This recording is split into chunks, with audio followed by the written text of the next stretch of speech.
नमस्कार दोस्तों, एक बार फिर से आप सभी का हार्दिक स्वागत है। तहे दिल से इस्तकबाल करता हूं। आप सभी का अभिनंदन है आपके ही अपने इस ऑनलाइन प्लेटफॉर्म के ऊपर, डिजिटल प्लेटफॉर्म के ऊपर, निःशुल्क यूट्यूब चैनल के ऊपर, डॉक्टर गढ़वाल साहब इंग्लिश। बच्चा अपन बात करते हैं यहाँ पर आपके सवाल हमारे जवाब series for all the competitive examinations English subject में पार्ट नंबर 37। और इस बार सवाल भरपूर सवाल वहां पर आए आपके। यहाँ 299 तक अपन क्वेश्चन कर चुके हैं और आज जो अपना सवाल है वो है आपका 300 का 300वां। सर दो सेंटेंसेस हैं, दो वाक्य आपके पास में वहां पर हैं, ऐसा बच्चे ने मुझे भेजा है कि you he and I are friends and I you and he are murderers. इन दोनों में आर कैसे? बच्चे का सवाल है कि सर आर कैसे। ठीक है, तो बच्चा पहली बात तो आप मुझे ये बताओ कि यहां पर जो अपने पास में एंड आ रहा है, एंड जो कंजंक्शन बनता है, संयोजक शब्द बनता है बेटा, ये संयोजक शब्द कहलाता है इंग्लिश में क्यूमुलेटिव। बताओ बच्चा इसे क्या कहा जाता है? आपका क्यूमुलेटिव कहा जाता है। क्यूमुलेटिव के मायने क्या होते हैं? आपका जो योजक है केवल जोड़ने का काम करता, बाकी काम वहां पर आपका नहीं करता। दैट इज कॉल्ड क्यूमुलेटिव कहा जाता है। ठीक है, अब क्यूमुलेटिव में क्या होता है कि जब एंड के साथ में दो नाउन जुड़े, नाउन एंड नाउन, या नाउन के साथ प्रनाउन जुड़े, नाउन एंड प्रनाउन, या प्रनाउन के साथ प्रनाउन जुड़े, प्रनाउन एंड नाउन, या प्रनाउन के साथ में नाउन जुड़ने की बजाय ऐसा हो कि पहले वहां पर प्रनाउन है फिर प्रनाउन है, या पहले प्रनाउन फिर नाउन है, या पहले नाउन फिर नाउन है, या पहले नाउन फिर प्रनाउन, कैसे भी कर लो चाहे आप। कुल मिला के दोनों साइड ये तो नाउन हो, दोनों साइड प्रनाउन हो, एक साइड नाउन एक साइड प्रनाउन हो, ऐसा कॉम्बिनेशन एंड के साथ आता है तो वो एक वचन से क्या बनाता है? बहुवचन बनाता है। तो सब्जेक्ट वर्ब अग्रीमेंट में अगर आप इसे चेक करोगे तो वहां गौर करना, यू ही आई यहां जुड़ा एंड से है आपका, और एंड बहुवचन बनाता है। 99% बहुवचन बनाता है जब तक कि उसमें कोई वेरिएशन ना आए। तो यहां पर भी गौर करो बेटा, आपके पास में इसमें भी क्या है? आपका एंड आ रहा है, तो ये बहुवचन ही लेगा ना, एक वचन कहां से लेगा? इसमें एक चीज और सिखा देता हूं। यहां जो रूल लगा है, ये रूल लगा है 2 3 1 का। ठीक है, सेकंड पर्सन, थर्ड पर्सन और फर्स्ट पर्सन। जब नॉर्मल सेंस में आप कहते हैं, आप ऑर्डिनरी सेंस में कहते हैं, सामान्य भाव में कहते हैं, लीगल में कहते हैं, आपका लेजिटिमेट भाव में कहते हैं, तो वहां पर आप क्या लगाते हैं? आपका 2 3 1 प्रोनाउन में सेकंड पर्सन, थर्ड पर्सन और फर्स्ट पर्सन। और जब आप एबनॉर्मल या इलेजिटिमेट की बात करते हैं, इलीगल की बात करते हैं, तो वहां पर बच्चा अपने पास में ये टर्म आता है। बताओ कौन सा? आपका 1 2 3 वाला, first person, second person, third person. दोस्त होना क्या है आपका? वहां पर सामान्य बात है, और आपका हत्यारा होना अनैतिक बात है, गैर कानूनी बात वहां बताई जाती है। अगले सवाल पे आए बेटा आपका वहां पर। Next question, identify the figure of speech used in the line given below. I might like to fight in the bright. तो बेटा यहां पर देखो, जब भी आप ऑप्शन क्रिएट करो तो मुझे एक चीज ये समझाओ, ये बच्चे ने जैसा मुझे भेजा है मैंने वैसा ही क्या किया, यहां पर आपका टाइप करवा दिया। देखो, ये आपने यहां कोमा कैसे लगा दी बेटा? नहीं आएगी। आपने यहां कोमा कैसे लगा दी? नहीं आएगी। बच्चा आपने यहां पर फुल स्टॉप कैसा लगा दिया? नहीं आएगा। तो थोड़ी बहुत समझ तो आपकी भी होनी चाहिए बेटा, आप लिटरेचर के स्टूडेंट हैं तो इतनी जिम्मेदारी तो आपकी भी बनती है। अब सॉरी बोल के पल्ला मत झाड़ लेना, ठीक है? अपोलोजाइज, ये सॉरी बोल के आप पल्ला मत झाड़ लेना। गलती गलती होती है, ये नेगोशिएबल भी नहीं है। ये ऐसी गलती है जो प्राइमरी स्कूल का बच्चा भी नहीं करता। थोड़ा ध्यान दो इस पर। आपका बच्चे ने ये कहा कि सर यहां से आपको इसमें क्या छांटना है? आपका वहां पर अपने पास में आपका लिटरेटम या फिगर ऑफ स्पीच छांटना है। तो बेटा जब आप इसको पढ़ते हैं तो इसका फोनेटिक बनता है इस तरीके से, माइट। ठीक है, इसमें जो साउंड आ रहा है वो आपका आई का है, डिप्थोंग या ग्लाइड का है। इसे पढ़ते हैं तो बेटा इसका फोनेटिक बनता है लाइक, इस तरीके से। इसमें आपका फोनेटिक ट्रांसक्रिप्शन आई बनेगा। इसे बच्चा आप पढ़ते हैं तो इसका ये बनेगा कौन सा? वहां पर आपका फाइव। अगर इसको लेते हैं तो बेटा इसमें भी आपके पास में क्या आया? आई आया। ठीक है, और यहां पर गौर करो, इसे पढ़ते हैं तो बेटा आपके पास में इसका फोनेटिक बनेगा ब्राइट, इस तरीके से। और ये जो टर्म आपके पास में आ रहा है, ये भी यहां पर क्या साउंड लेकर आ रहा है? आई साउंड लेकर आ रहा है। ठीक है, तो यहां पर जो आई है वो कितनी दफा आ रहा है बेटा? आपका 4 दफा आ रहा है, और इंटरनल है। ठीक है, तो जब वाउल साउंड है, स्वर ध्वनि है, शब्दों के बीच में रेपिटेशन या पुनरावृत्ति लेकर आती है, तो बच्चा वहां पर अपन उसे किस नाम से जानते हैं? आपका एसोनेंस के नाम से जानते हैं। ठीक है, सिमिली तो सब लाइक एज के हिसाब से आती है, तो आपने लाइक अगर पढ़ लिया तो कंपैरिजन भी चाहिए, कंपैरिजन नहीं है। मेटाफोर में भी कंपैरिजन चाहिए, तो यहां पर कंपैरिजन नहीं है। एलिटरेशन में जो साउंड का रेपिटेशन होता है, ध्वनि की पुनरावृत्ति होती है, वो शब्दों के शुरू में होनी चाहिए, बीच में नहीं होनी चाहिए। अगले सवाल पे आए। यहां पर बच्चे ने हमसे पूछा है, ये देखो इस तरीके से जब आप सवाल टाइप करते हैं तो आपका एक हल्का सा जो पैटर्न देखने को मिलता है, उस पैटर्न को थोड़ा सा चेक जरूर करें बेटा आप। ठीक है, कौन सा कि आप सवाल को लिख रहे हैं तो उसमें कितनी एरर्स छोड़ रहे हैं। अगर मैं इस सवाल को ऐसा का ऐसा सोल्व करवा दूं ना, ठीक है, तो ऐसा नजर आएगा जैसे मान के चलो कि अपन अनाड़ी हैं। ठीक है, इस हिसाब से वहां पर बोला जाता है। यहां ये जो वर्ड बच्चे ने पूछा है एबेकस, ठीक है। इसकी अगर मैं बात करूं वहां पर एबेकस की, तो पहले इस सवाल को लिखना बच्चे को आना चाहिए। प्लीज आपने लिखा है तो आप कोमा लगाओ बेटा, ठीक है। Tell me the phonetic transcription of, और इसको आप सिंगल कोट में रखो, ठीक है, इस तरीके से, ठीक। और आपने सेंटेंस को कंप्लीट नहीं किया तो एलिप्सिस के साथ में आप जा सकते हो। इसका उच्चारण बेटा ऐसे आएगा, इस तरीके से, इस तरीके से इसे आपको तोड़ना पड़ेगा, ठीक है। ये टर्म यहां पर लिखना पड़ेगा, बताओ कौन सा है? आइबकस, आइबकस, आइबकस, आइबकस, ऐसा। यहां लेते हैं तो इसमें शुरू में साउंड क्या है? आई, बे, ए, कै, ए और से। और यहां पर बेटा ये नाउन वर्ड है तो इसमें स्ट्रेस यहां लग जाएगा, ठीक है। अगर अनस्ट्रेस्ड अवस्था आप देखना चाहते हैं तो यहां आपकी डाल सकते हैं, हालांकि मैं उसकी राय आपको वहां पर नहीं देता, ठीक है। अगले सवाल पे आ जाओ। Rohit saw that the clock, Rohit ने देखा कि घड़ी वहां पर रुक चुकी थी। तो आप ये बताओ, सो यहां पर कौन सा टाइम है आपका? पास्ट टाइम है, तो पास्ट का कोलैबोरेशन पास्ट में जाएगा ना, क्यों? तो यहां पर प्रेजेंट की जगह नहीं होगी, फ्यूचर की जगह नहीं होगी, यहां प्रेजेंट की जगह नहीं होगी। तो आंसर बेटा ऑटोमेटिकली आपको ये मिल गया, कौन सा? Head stop. ये जिस भी बच्चे ने सवाल पूछे हैं बेटा, फिर आप गलती कर रहे हो। आप यहां कॉमा क्यों इस्तेमाल कर रहे हो, मुझे समझाओ जरा। यहां कॉमा क्यों इस्तेमाल कर रहे हो बेटा आपका, ठीक है। हर कहीं पर हर कुछ थोड़ी लगा सकते हो। यहां कॉमा कैसे इस्तेमाल कर रहे हो बताओ जरा। और यहां पर आपका ये फुल स्टॉप कैसे इस्तेमाल कर रहे हो, इट इज नॉट अलाउड। आपको पंक्चुएशन मार्क का नॉलेज होना चाहिए, ठीक है। रोहित ने देखा कि घड़ी रुक चुकी थी, तो देखा बाद में है, घड़ी रुक गई पहले। जो काम पहले हुआ उधर पास्ट परफेक्ट मतलब हेड प्लस वर्ब का थर्ड फॉर्म है, जो काम आपका बाद में हुआ उधर क्या आपका सेकंड फॉर्म है। अगले पार्ट पे आओ। What are the phrasal verbs of, बेटा क्या लिख दिया, क्या सवाल पूछा आपने हमसे? फ्रेजल वर्ब्स तो हैं ये ब्रेकअप फ्रेजल वर्ब है, ब्रेक ऑफ आपका फ्रेजल वर्ब है, ब्रेक डाउन फ्रेजल वर्ब है, ब्रेक आउट फ्रेजल वर्ब है, और ब्रेक अवे क्या है? Phrasal verb. तो आप फ्रेजल वर्ब कहां पूछ रहे हो? फ्रेजल वर्ब तो आपने लिख दिए, आप तो इसका मीनिंग पूछ रहे हो ना, ठीक है। तो आप ऐसा लिखो ना कि व्हाट आर द, या व्हाट इज द मीनिंग और मीनिंग्स, ठीक है, ये लो, ठीक, ऐसा आना चाहिए आपका। और ऑफ द, गौर करना, किसका? गिवन फ्रेजल वर्ब्स, ये लो। जो आपके दी हुई फ्रेजल वर्ब्स या संयुक्त क्रियाएं हैं उसका मीनिंग या अर्थ क्या बनता है, ठीक है। इस तरीके से आपको वहां पर पूछना चाहिए बेटा, सवाल फॉर्मेशन आपको आनी चाहिए। आप हमें कहते हो कि सर आप हमारे सवालों पे ध्यान नहीं देते हो, ठीक है। ध्यान दू कहां पर बेटा आपका? जब आप वहां पर इन चीजों पे सही नहीं करते हो आपका, ठीक। ब्रेकअप का मतलब क्या होता है वो सुनना आपका वहां पर, ये वाला पार्ट, कि ब्रेकअप का एक मीनिंग होता है जब किसी कार्य का समाप्त होना होता है, ठीक है। मैं यहां लिखता चलूंगा, जैसे कोई काम क्या हो जाता है आपका समाप्ति की तरफ आता है, किसी काम में आपका वहां पर संबंध विच्छेद होने की बात आ जाती है, कार्य जैसे छुट्टियां खत्म हो रही है तो ब्रेकअप हो गया आपका, ठीक है। या फिर आप ये कहते हैं मीटिंग कब खत्म हो रही है तो क्या हो रहा है आपका? ब्रेकअप हो रहा है, ठीक है। और जनरली देखते हैं कि एक रिलेशन चल रहा है, रिलेशन में आपका रिलेशन खत्म हो गया तो क्या हो रहा है आपका? ब्रेकअप हो रहा है, ठीक है। फिर अगली बात यहां पर आप लेकर आते हैं, कौन सा आपका? ब्रेक ऑफ वाला पैटर्न लेकर आते हैं, ठीक है। अगर इस नेचर को आप देखते हैं तो ब्रेक ऑफ का जो सेंस आपको देखने को मिलेगा, ब्रेक ऑफ का मतलब होता है जब आप किसी चीज को कहते कहते बीच में रुक जाते हैं, ठीक है।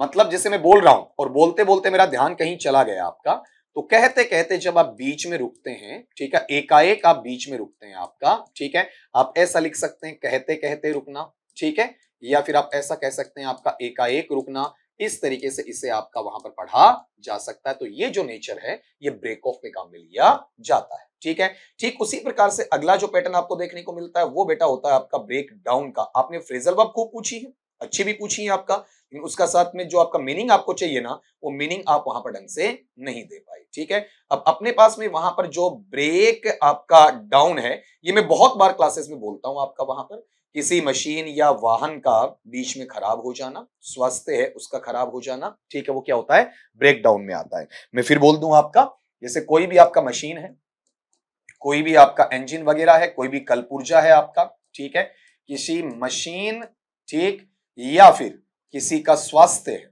ठीक है, उनका खराब हो जाना, ठीक है, मैं इत्यादि लगा देता हूं, मतलब और चीजें इसमें जोड़ी जा सकती हैं, उनका खराब होना, ठीक, उसे क्या कहा जाता है बच्चा? आपका ब्रेकडाउन कहा जाता है। उसके साथ में इसे आपका रखा जाना चाहिए। फिर अपने पास दो और फ्रेजल वर्ब बच्चे ने पूछी, ध्यान दो जरा कि आप इसका आंसर बता पाते हो क्या। अपने पास में अगला जो फ्रेजल वर्ब है वो बेटा है आपका ब्रेकआउट। अभी कोविड-19 नामक बीमारी आई थी, तो उससे आपको अंदाजा हो जाना चाहिए आपका वहां पर। जैसे कहीं पर भी कोई चीज होती है आपकी जो छिड़ जाती है, शुरू हो जाती है, ठीक है, या फिर आपका खुल जाती है, उसे क्या कहते हैं, ब्रेकआउट। तो ब्रेकआउट का जो मीनिंग है, ब्रेकआउट का मीनिंग ये होता है या तो युद्ध का छिड़ जाना, कहीं पर युद्ध है, युद्ध शुरू हो जाता है, उस युद्ध का छिड़ जाना जो पार्ट आता है, वो पार्ट भी इसी में काउंट किया जाएगा, ठीक। और इसी तरीके से यहां वाले पार्ट में बताओ, यहां क्या हो सकता है, किसी बीमारी का फैल जाना, ठीक है, या तो युद्ध का छिड़ जाना या फिर बच्चा उसे क्या कहेंगे बताओ, आपका किसी बीमारी का फैलना। ये जो चीजें आती हैं, ये किसमें कंसीडर करवाई जा सकती है बताओ, आपका ब्रेकआउट में, कि कोविड-19 अचानक फैल गया, ठीक है, अचानक आपका रशिया और यूक्रेन के बीच में युद्ध छिड़ गया, ठीक। एक और इसमें बच गया आपका कौन सा, ब्रेक अवे। ये जो सारी की सारी आप फ्रेजल वर्ब देख रहे हैं, ये फ्रेजल वर्ब बेटा हद से ज्यादा इंपॉर्टेंस रखने वाली है और इनको आपको कहीं पर रिलेट करके छोड़ना भी नहीं है, ठीक है। जैसे आप किसी से अलग हो जाते हैं, अचानक भाग निकलते हैं, उसे क्या नाम दिया जाता है, आपका ब्रेक अवे का नाम दिया जाता है। अचानक आप किसी के साथ में भाग निकले, ठीक है, अचानक किसी के साथ में आप दौड़ पड़े, ठीक है, लीगली इलीगली कैसा भी हो सकता, तो वो मैंने किस में चला जाएगा आपका वहां पर ब्रेक अवे में। तो बच्चा आपके सारे सवालों के जवाब मैंने दिए, लेकिन आप मुझसे फ्रेजल वर्ब कैसे पूछ गए, फ्रेजल वर्ब तो बेटा आपने लिख दिए, ठीक है, आप मुझसे क्या पूछ रहे हैं, फ्रेजल वर्ब का मीनिंग पूछ रहे हैं, ठीक है। बड़ा भाई हूं, जरूर डांटूंगा इस चीज के लिए, छोटी छोटी गलतियां कैसे कर सकते हो तुम, ठीक है। अगर आप इंग्लिश के स्कॉलर हो, ठीक है, अंग्रेजी भाषा या आंग्ल भाषा सीखना चाहते हो, तो छोटी छोटी गलतियां नहीं होनी चाहिए, ठीक है। अब अगले सवाल पे जब तक मैं एक चाय लूं आपका, ठीक है, वहां तक आप अगले सवाल का जवाब मुझे दे दीजिए बेटा, ठीक है। देखिए इसका आंसर वहां पर क्या बनता है। अगला जो सवाल है, after the tea break what is the idiom of under the weather. बच्चे ने फिर वही गलती कर दी, ये पूछा कि ईडियम, लोकोक्ति या मुहावरा। अंडर द वेदर तो बच्चा क्या है आपका, ऑलरेडी ईडियम है। आप ये पूछो ना व्हाट इज द मीनिंग, अर्थ क्या है, आपको ये पूछना है what is the meaning of the idiom, इस लोकोक्ति का अर्थ क्या है। अंडर द वेदर, वेदर का मतलब मौसम होता है, मौसम के प्रभाव में आना। जैसे ठंड का मौसम है तो जुकाम लग जाना, छींकी आने लग जाना, खांसी आ जाना। गर्मी का मौसम है तो आपका लू लग जाना, हैजा हो जाना। बारिश का मौसम है तो आपका इचिंग हो जाना, एलर्जी आपका वहां पर हो जाना, ठीक है।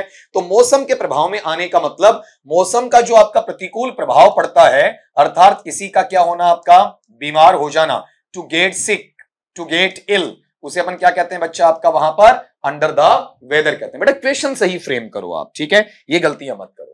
व्हाट इज द इडियम, फिर वो आपने गलती वही कर दी। व्हाट इज द मीनिंग, अर्थ क्या है, ये लिखना सीखो बच्चा। ये मैं जानबूझकर इस ऑनलाइन प्लेटफॉर्म पे तुम्हें बता रहा हूं कि आप क्या क्या गलती करते हैं, ठीक है, ताकि इन फ्यूचर, तभी तो मैंने कहा ना कि आप टाइप करके भेजो, यूं ही कहीं से फोटो क्लिक करी सेंड कर दी, ठीक है, तो आप में सुधार कैसे होगा। ट्राई एंड ट्राई अगेन, कोशिश करो कोशिश करो कोशिश करते रहो जब तक कि सफल ना हो जाओ। तो what is the meaning of the idiom, idiom क्या दिया है, let the cat out of the bag, कि जो बिल्ली है, शाब्दिक अर्थ अगर मैं बताऊं इसमें, तो शाब्दिक अर्थ क्या निकलता है कि बिल्ली को आपके थैले से बाहर आने दो, इस अकॉर्डिंग। और इसको याद भी करना, बहुत बार बच्चे हैं ना, वो वहां क्या नहीं करते, इसके बारे में सोचते भी नहीं कि ऐसा इडियम वहां पर बन सकता है क्या आपका, ठीक है। Let the cat out of the bag, ठीक है, इसका मतलब होता है कि अचानक, या फिर आपका वहां पर क्या होता है कि कोई भी सीक्रेट या रहस्य हो सकता है कि आपने वहां पर जानबूझ के किया हो सकता है अचानक हो गया हो। जैसे मान लो कि आपने किसी बिल्ली को अपने थैले या बैग में डाल रखा है, आपका हाथ फिसला, छूटा, बिल्ली भाग गई, या फिर जानबूझ के आपने बिल्ली को बाहर छोड़ दिया, तो ये बिल्ली वहां उस थैले में क्या है किसी को नहीं पता, आपको पता है, लेकिन बाकी लोगों को नहीं पता कि आपके बैग में क्या है। तो ये जो बिल्ली प्रतीक अपना बनता है, ये बेटा प्रतीक बनेगा वहां पर सीक्रेट का। सीक्रेट बोले तो आपका वहां पर रहस्य का प्रतीक आपको देखने को मिलेगा। तो जब आप क्या करते हैं, रिवील करते हैं, प्रकट करते हैं, आपका किसको प्रकट करते हैं, आपका एज सीक्रेट, किसी रहस्य को आप वहां पर प्रकट करते हैं, ठीक है। और कैसे, आपका विद इंटेंशन और विदाउट इंटेंशन। हो सकता है कि आपका इरादे के साथ में हो कि आप ऐसा करना चाहते हैं, ठीक है, और विदाउट इंटेंशन, ठीक है। विदाउट इंटेंशन का मतलब क्या होता है, एक्सीडेंटली होता है आपका, जहां पर आपका कोई इरादा नहीं है, अनविलिंगली होता है आपका, ठीक है। ये जो मैंने लिखा है इसे हम कह सकते हैं अनविलिंगली, अनिच्छा के साथ में, ठीक। और यहां पर बेटा इसे ये कहा जा सकता है एक्सीडेंटली, ठीक है, मतलब अचानक इस पैटर्न के साथ में वहां पर इसे लिखा जा सकता है, इसके रूप में इसे आपका रखा जा सकता है, ठीक है। अगले सवाल पे आ जाएं, फिर आपका नेक्स्ट थिंग देखें। ये बेटा क्वेश्चन नहीं था, ठीक है। ये तो आपने जैसा लिखा वैसा टाइप कर दिया। Sir please clear my doubts regarding these questions in the next video of your questions and our answer series. Okay, बिल्कुल बेटा कर दिया, आपका डन है, ठीक है। आप तसल्ली रखा करें, आपकी सारी चीजें आ जाएंगी। आजकल तो मैं वो भी लिख कर दे रहा हूं आपका कि पार्ट 36 है कि पार्ट 37। आपने जो क्वेश्चन पूछे उनके नीचे मैंने लिखा है कि आपके सवाल हमारे जवाब सीरीज के अंदर पार्ट 37 में 38 में आपको उनका जवाब दिया जाएगा। तो 37 लिखा तो 37 में आ रहा है, 38 लिखा तो वहां पर हो जाएगा आपका, ठीक है। तो चिंता की कोई बात बेटा आपको वहां पर नहीं करनी है, ठीक है। अब यहां देखना, इन grammar translation method the basic unit of teaching and language practice is. बेटा फिर से आप इसमें मिस्टेक कर गए, यहां पर ये कॉमा की कोई जगह नहीं है बच्चा पाड़ी, ठीक। यहां पर भी ये कॉमा की कोई जगह नहीं है बेटा जी। फिर यहां पर इस कॉमा की भी कोई जगह वहां पर बच्चा नहीं है। यहां पर इस फुल स्टॉप की कोई जगह नहीं है। तो पंक्चुएशन मार्क का सही यूज करें बच्चा। जो ये आपका ग्रामर ट्रांसलेशन मेथड है, इसे अपन जीटी मेथड कहते हैं, इसे अपन आपका टीसीजी मेथड कहते हैं। आपका ग्रामर ट्रांसलेशन मेथड, ट्रांसलेशन कम ग्रामर मेथड। इसमें क्या होता है कि हमें वहां डिडक्टिव मेथड से पढ़ाया जाता है, निगमन नियम से उदाहरण की तरफ, मतलब फ्रॉम रूल टू एग्जाम्पल पढ़ाया जाता है। और इसमें जैसे आपने ये सेंटेंस लिखा कि राम इज ए बॉय, तो ऐसा पढ़ाया जाएगा, राम मीन्स राम, इज माने है, ए मीन्स एक, बॉय मीन्स लड़का, राम एक लड़का है। पहले शब्द को ट्रांसलेट किया जाएगा, एक एक शब्द का अनुवाद किया जाएगा, पूरा फ्रेज, पूरा क्लोज, पूरा सेंटेंस खत्म होने के बाद में उन्हें समेकित तौर पर, एक मुश्त तौर पर उसका ट्रांसलेशन या अनुवाद आपका करके दिया जाएगा, ठीक है। तो यहां पर इसका जो आपका टीचिंग यूनिट है, पढ़ाने की इकाई है बच्चा, वो क्या होता है आपका एक शब्द होता है, ठीक है। सेंटेंस वाला पार्ट है बेटा ये डीएम का, डायरेक्ट मेथड का, या फिर ये कह सकते हैं नेचुरल मेथड कहा जा सकता है, रिफॉर्म्ड मेथड उसे कहा जा सकता है, उसमें काम में आता है। क्लॉज कहीं नहीं जाएगा, फ्रेज कहीं नहीं जाएगा, ये टीचिंग यूनिट में काउंट आपका नहीं होते हैं। लेटर ऑन सेकेंडरी स्टेप्स आपके वहां पर बेटा बोले जाते हैं। तो आज के सवाल हैं, उनके सवालों में एक सवाल और जोड़िएगा, mark the one with error. आपको वहां पर इसमें एरर वाला पार्ट छांटना है, गलती वाला पार्ट छांटना है, ठीक है। Avoid to make these sorts of mistakes, ठीक है। तो गौर करो, यहां पर ये थोड़ा सा मैं हटा देता हूं आइकन आपका, कि आप आराम से इसे देख पाए, आराम से इसे समझ पाए कि अगले ने वहां पर क्या लिख रखा है, ठीक है। अपना जो सेंटेंस है ना, उस सेंटेंस को पहले एक बार आप ढंग से पढ़ लें कि अगले ने हमसे पूछा क्या है, ठीक है। 4 इसके अंदर आपके क्या है, आपके टुकड़े हैं। जैसे पहला क्या है आपका, अवॉइड टू मेक, आप क्या करें वहां पर, बचें, ठीक है। और फिर दूसरा वहां पर आपका दीज साउंड्स, ठीक है, मतलब इस प्रकार से, अगले बच्चे ने जो मुझे लिख के दिया। फिर लास्ट में क्या है, ओएफ, ठीक। और फिर यहां पर आपका मिस्टेक्स, मतलब गलतियों के लिए, और इसी में बच्चा क्या कह रहा है आपका, छांटिए। तो इसमें ऐसा लिख सकते हैं, फाइंड आउट द एरर, आपको वहां पर त्रुटि है, त्रुटि को छांटना है, ठीक है। इन द अबाउ सेंटेंस या फिर गिवन सेंटेंस, ठीक है, या इन द अबाउ पार्ट्स, ऊपर वाले हिस्सों के अंदर आपको ये गलतियां वहां पर छांटनी है बच्चा, ठीक है।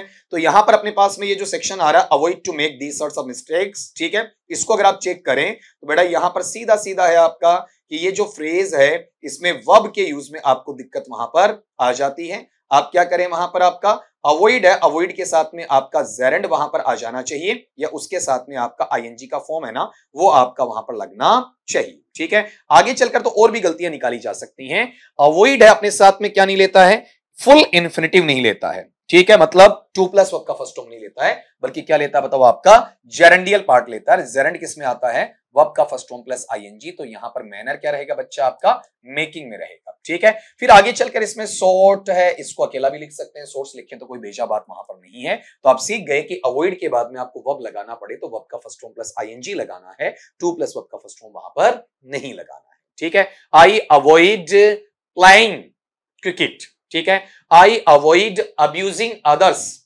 I avoid going outside. Avoid के बाद में आपका जेरेंडियल स्टेट आपको देखने को मिलता है। ये जरूर कहूंगा, कुछ बच्चों को मैंने आज डांट तो जरूर पिलाई इसके अंदर, लेकिन सवाल बेटा आपके काफी अच्छे रहे। सवालों का लेवल है वो जिस हिसाब से एग्जामिनेशन में आपसे पूछा जाता है, लाइक दैट वैसा ही आपका वहां पर इसमें रखा गया है, ठीक है। और उम्मीद करता हूं कि अगले सवाल भी इसी तरीके से आए, अपने साथियों को भी आप लाभान्वित करें, उन्हें प्रॉफिटेबल वहां पर रखें, जितने ज्यादा तक ये चीजें आप पहुंचा सकें आपके भले के लिए है, ठीक है। मतलब उन्हीं बच्चों का वहां पर भला होना है, ठीक है। We are not talking about such kind of the populated part there, ठीक है, एक्स्ट्रा व्यूज देयर, उनकी बात अपन नहीं कर रहे हैं। जो नीडी हैं, जिन्हें वाकई में जरूरत है, उन्हें वहां पर आजकल जैसे पहले मान लो कि टेलीग्राम चैनल पे शेयर कर दिया जाता था, व्हाट्सएप पे शेयर कर दिया जाता था, स्टेटस पे आ जाता था। अब उतना टेक्निकल टीम के पास में टाइम नहीं रह पाता है, बिजी हो जाते हैं। तो आप अब अपने चैनल से जुड़ चुके हैं, तो बाकी बच्चों तक आप पहुंचाने का काम इजीली कर दें, ताकि जो बच्चा है वो कम से कम इससे आपका जुड़कर आपका लाभान्वित वहां पर इजीली हो सके। तो आज के आपके सवाल हमारे जवाब सीरीज में इतना ही। मिलता हूं पार्ट 38 में, तब तक के लिए सभी दोस्तों को मेरी तरफ से सायनारा।